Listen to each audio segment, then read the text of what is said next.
jika kita lihat memang untuk permukaan plesteran ini tidak seperti plesteran yang menggunakan semen biasa yang memiliki daya serap yang lebih tinggi terhadap air.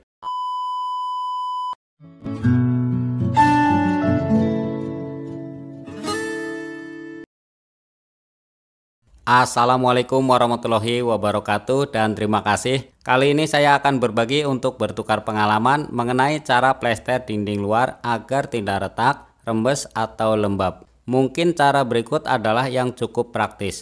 Di sini saya telah menyiapkan material bangunan yaitu pasir bangka dan semen watersil produk semen dari Merah Putih. Di sini saya akan menggunakan semen Merah Putih watersil untuk plester dinding bata ringan.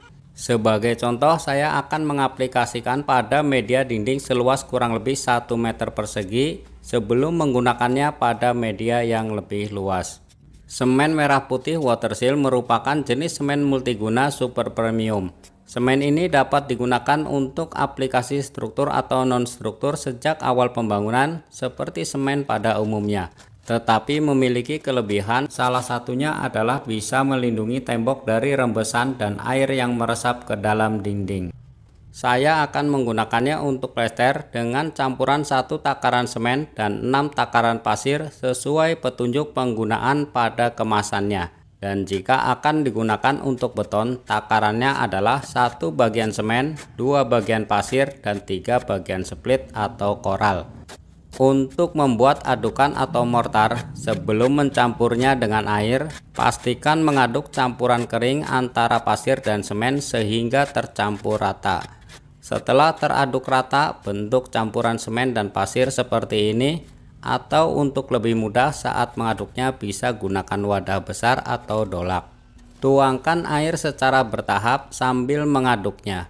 Atau bisa menuangkan air seperti ini dan mengaduknya sampai tercampur rata dan kalis atau kekentalannya menyesuaikan media yang akan kita plester. Sedikit banyaknya takaran air tergantung pada jenis kualitas serta kelembaban pasirnya.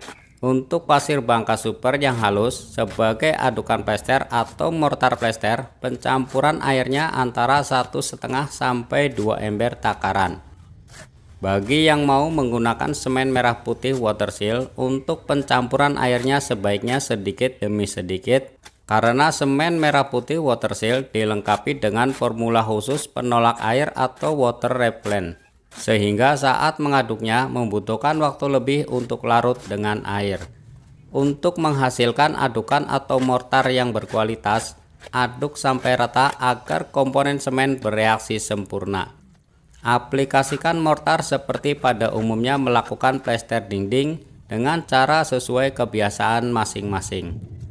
Setelah dipastikan rata, biarkan mortar kering sebelum mengacinya. Setelah lebih dari 20 hari, plesteran sudah benar-benar kering dan kita bisa mengacinya untuk memperhalus permukaan dinding atau plesteran. Sebelum mengacinya, saya akan menyiramnya dengan air. Apakah plesteran yang menggunakan semen Merah Putih watersil kedap terhadap air atau tidak menyerap air?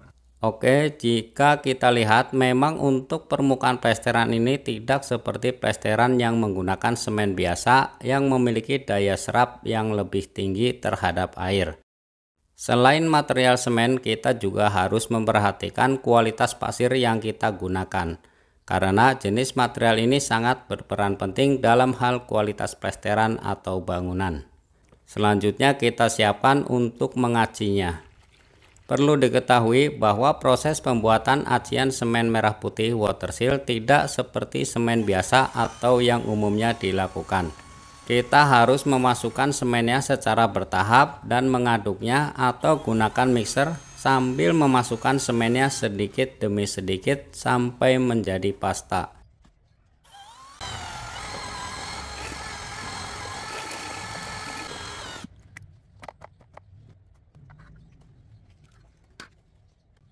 Aplikasikan acian seperti pada umumnya.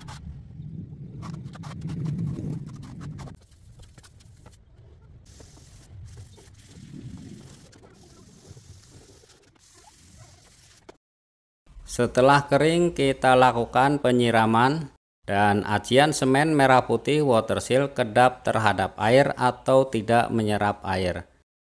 Dengan menggunakan semen merah putih water seal dapat saya katakan lebih ekonomis, karena selain daya sebar acian dan plesteran yang lebih luas, juga hasilnya lebih lekat untuk plesteran dan lebih halus untuk acian. Sehingga saat plester kita tidak perlu lagi menambahkan komponen lain untuk memperkecil kemungkinan retak atau rembas pada dinding, terutama dinding bagian luar yang umumnya mudah retak dan rembes karena sering terkena sinar matahari maupun air hujan yang menjadi salah satu penyebab lembab pada dinding dalam ruangan. Demikian video saya kali ini, mudah-mudahan bermanfaat. Terima kasih. Wassalamualaikum warahmatullahi wabarakatuh.